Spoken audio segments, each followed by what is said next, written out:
Os vilões são uma parte muito importante de qualquer história. E pra gente que fala muito de RPG, saber escrever um vilão é muito importante. E recentemente eu terminei de ver The Boys. E uma grande discussão da série foi se ela terminou bem, se terminou mal, enfim. E eu acho que grande parte dessa discussão passa pela imagem do Homelander, o vilão principal da história. E aproveitando esse final da série, eu queria falar um pouco sobre os problemas desse vilão e como a gente pode analisar os diferentes tipos de vilão da cultura pop para aprender a utilizar nos nossos RPGs ou em qualquer obra que você quer escrever um bom vilão. Oi, eu sou o Rafa e aqui eu falo sobre RPG, jogos e boas histórias. E hoje eu quero pegar e analisar o final de The Boys, então esse vídeo vai ter alguns spoilers. Quando tiver spoiler vai aparecer essa minha carinha aqui. Então você sabe pelo vídeo quando vai ter spoiler ou não. Mas o que eu quero falar aqui é pegar, na verdade, a série The Boys e utilizar ela como um exemplo negativo de como fazer um vilão e como estragar um vilão de certa maneira. E veja bem, eu não odiei o final de The Boys como muita gente aí tá odiando. Mas eu acho que ele poderia ser muito melhor se tivesse um vilão melhor definido. Então vamos lá. Primeiro que existem dois tipos de vilão. E às vezes misturar esses diferentes tipos pode ser um grande problema. Existe o vilão que ele é redimível, né? Então ele vai ter uma redenção ao longo da história. Alguns vilões que a gente pode citar aqui é, por exemplo, Darth Vader. O Darth Vader, ele é um vilão, ele é o maior vilão da saga, mas ele não é o principal antagonista. E aqui a gente começa a ter uma diferenciação muito importante entre vilão e antagonista. O vilão é aquele cara mau, é aquele cara que vai prestar uma ameaça aos protagonistas. O antagonista, ele quer algo diretamente o contrário dos protagonistas. Então veja bem, um grande exemplo é o vilão de Ratatouille. Ele é muito mais um antagonista que um vilão, porque ele não é necessariamente alguém mau, ele tá só trabalhando e o objetivo dele é contrário ao dos protagonistas, porque ele não quer um monte de rato na cozinha, que se tu for parar pra pensar, não é algo vilanesco, é algo que qualquer pessoa de bom sentido faria. Mas ele se presta como o antagonista dessa história porque ele quer algo contrário aos protagonistas. E o vilão redimível, ele geralmente não vai ser o vilão principal da tua história, ele não pode ser a maior ameaça da tua história, porque se ele for, tu não vai ter um antagonista suficiente para elevar o protagonista, porque o antagonista ele serve para isso, ele serve para elevar o protagonista. Então o Darth Vader, por exemplo, ele é a figura principal vilanesca da série, mas ele não é o principal vilão. Quem é o Darth Sidious? Porque ele é o mal, ele não é redimível. Ele que realmente apresenta, ele que conduz todas as ações vilanescas da saga. Um outro vilão também que ele é redimível, ele não é o vilão principal, é o Zuko, de Avatar. Então, ao longo de toda a série, ele se apresenta como alguém vilanesco, alguém que quer ali capturar o Aang, mas ao longo da série a gente percebe que maior vilão que ele é o pai dele, o Senhor do Fogo. E ao longo da série ele vai se redimindo e no final ele se junta aos heróis, aos protagonistas. Geralmente o vilão redimível, ele possui esse arco de redenção para depois virar um herói também. E aí você percebe que quando tem esse tipo de vilão, o vilão que tem uma redenção, ele geralmente é acompanhado de um outro vilão, alguém maior, um chefe. E esse é o segundo tipo de vilão, que é o vilão 100% mal. Esse vilão 100% mal, ele tem que ser o mal em pessoa. E não pode existir muitos tipos de o porquê que ele tá fazendo isso, os motivos por trás disso. Claro que pode ele ser apresentado uma justificativa do porquê ele é tão mal, mas não tem que ser uma motivação válida, uma justificativa justa. Em Senhor dos Anéis tem o maior tipo, eu acho, de vilão 100% mal, que é o Sauron. Se tu for ler Silmarillion, explica um pouco a origem do Sauron, que ele vem como um capanga de Morgoth, enfim. Mas ele é o mal em pessoa, ele é o mal encarnado. Apesar da gente às vezes querer fazer essa história de origem do vilão, isso é muito perigoso, porque se a gente dá muitas ferramentas para justificar as ações do vilão, a gente corre o risco de transformar os protagonistas em vilões. As epítomes do mal da tua história, eles não podem ter um pingo de humanidade. Eles não são necessariamente atraentes e não há nada de desejável. O público, o espectador, não pode desejar ser o vilão, a não ser que esse vilão eventualmente vá ser redimível. Então, esses exemplos que eu peguei aqui, o Sauron, o Palpatine, A gente admira eles pelo mal que eles fazem, pelo como eles movem a história, pelo design deles, mas ninguém fala assim, poxa, eu queria ser o Palpatine, hein? Ninguém vai falar isso. E algo muito importante que todo mundo tem que pensar aqui, principalmente se você está escrevendo RPG, protagonistas não podem admirar o vilão, não podem querer ser o vilão, eles têm que odiar o vilão. Eles têm que ter naquela figura do vilão um asco, um ódio. E para isso é muito importante que o vilão esteja diretamente ligado à morte de personagens importantes. Se o vilão ele for responsável pela queda de algum personagem que a gente se importa, a gente automaticamente cria um ódio mortal por aquele vilão. Isso é o mais importante para tu criar vilões importantes na tua história. E aqui começa um pouco o meu estudo de casos sobre o Homelander, porque eu acho que esse é um dos maiores defeitos de The Boys. Porque o Homelander, a gente é apresentado na primeira temporada como esse super-homem do mal, em que tudo que ele faz tende ao mal, tende ao fascismo ali até, de certa maneira. Só que o problema é que o Homelander, a gente tem medo dele pelo que ele pode fazer, mas ele nunca o faz.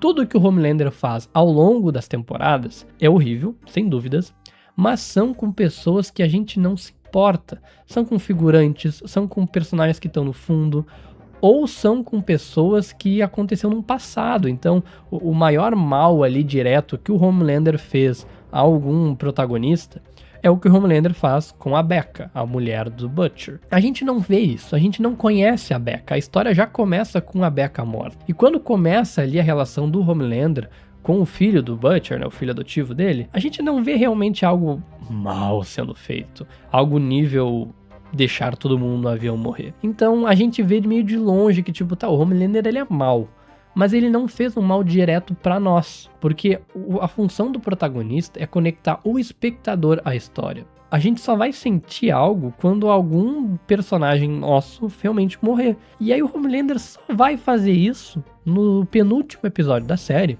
quando ele mata o French. Mas não é todo mundo que gosta do French. O French não é um dos protagonistaços da série. A gente não vê isso acontecendo. A esse ponto já passou muito tempo. O Homelander já devia ter feito muito pior. Então o ódio do vilão tem que vir por a gente perder aquilo que a gente ama. Por exemplo, quando o Gandalf em Senhor dos Anéis morre, a gente sente uma instantânea conexão ali com o Sauron, pela figura do fogo, pela figura do mal, tudo aquilo tá acontecendo por causa do Sauron. A gente cria um ódio pelo vilão e pela situação que tá acontecendo, porque a gente acabou de perder um dos personagens que a gente mais ama.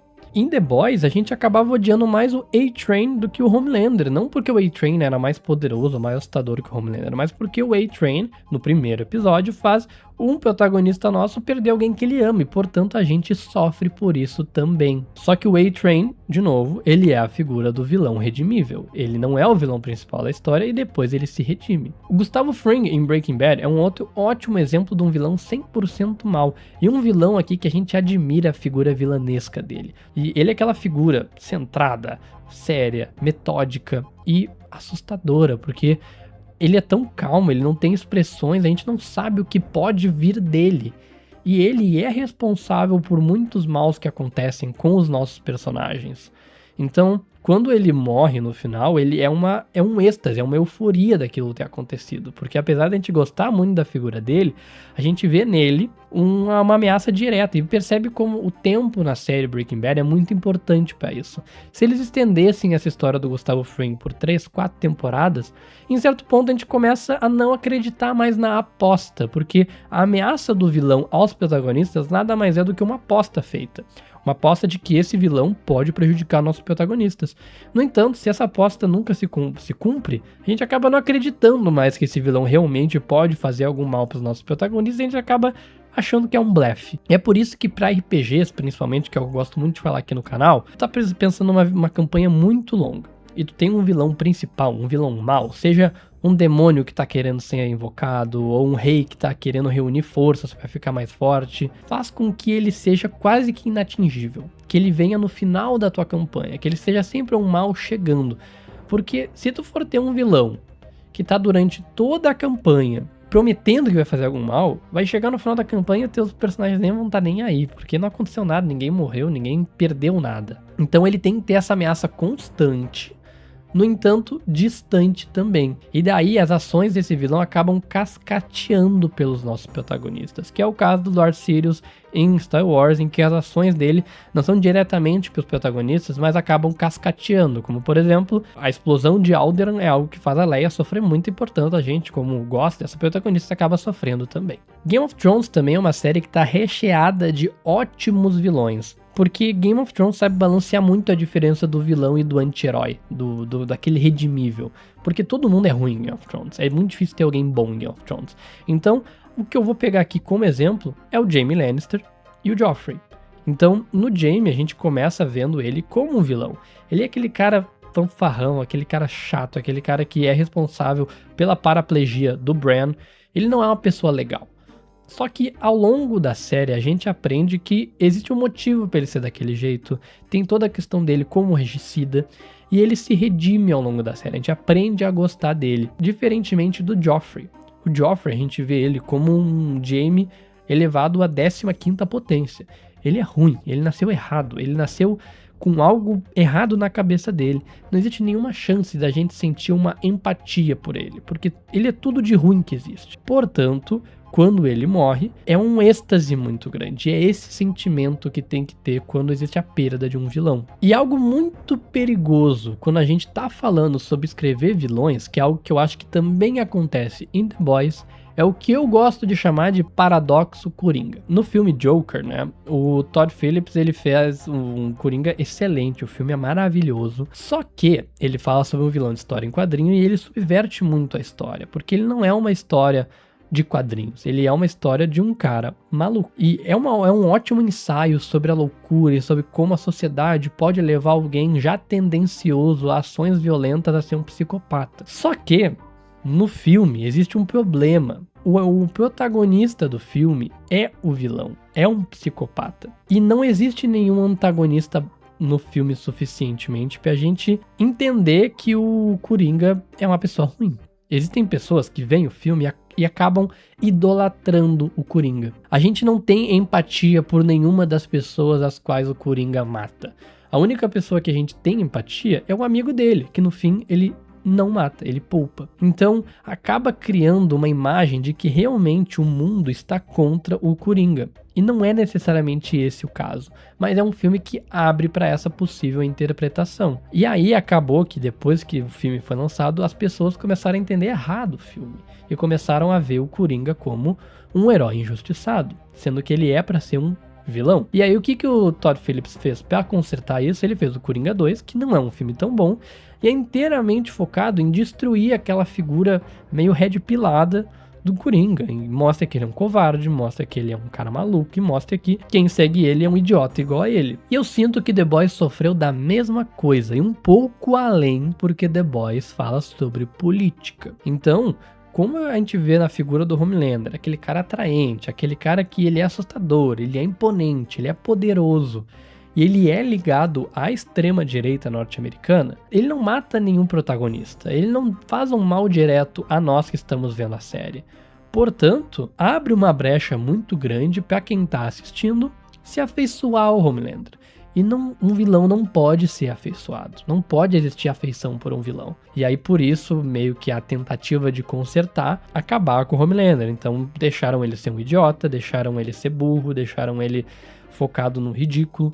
Eu acho que foi uma decisão ok, enfraquece a série, mas eu acho que é necessária para não deixar uma figura como o Homelander ser idolatrada por algumas pessoas. Isso aí poderia ser muito facilmente evitado se no início da série o Homelander fosse uma pessoa ruim para com os protagonistas. A gente odiaria ele de início, a gente não teria como idolatrar ele. Então, decide no início da tua história quem vão ser os vilões. Geralmente uma história tem mais de um vilão. Vamos pegar de novo o exemplo de Game of Thrones. Eu usei o Joffrey, mas eu citei, tem o Tywin Lannister, tem o Ramsay Bolton, que também é ruim.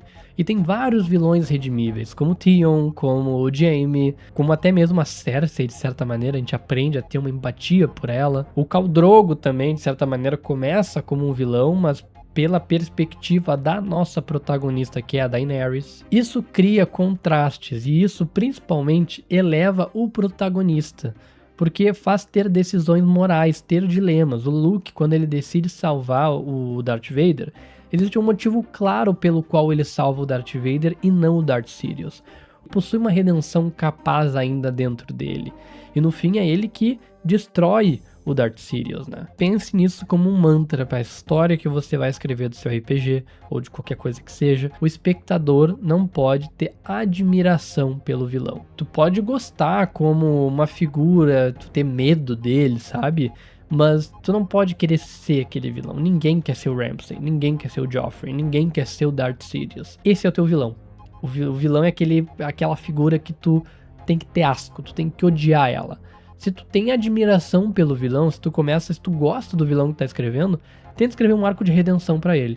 Mas coloca um contraponto 100% maléfico pra ter a visão de tipo, tá, meu vilão é mau, mas ele não é mau como aquilo. Até vai ajudar no teu arco de redenção. Então é isso, pessoal, espero que vocês tenham gostado desse vídeo. Eu sempre falo que pra gente aprender a escrever RPG, a gente precisa consumir histórias, a gente precisa consumir boas histórias. Então é por isso que eu gosto de trazer aqui no canal outras coisas que não só RPG, e analisar um pouco da cultura pop também.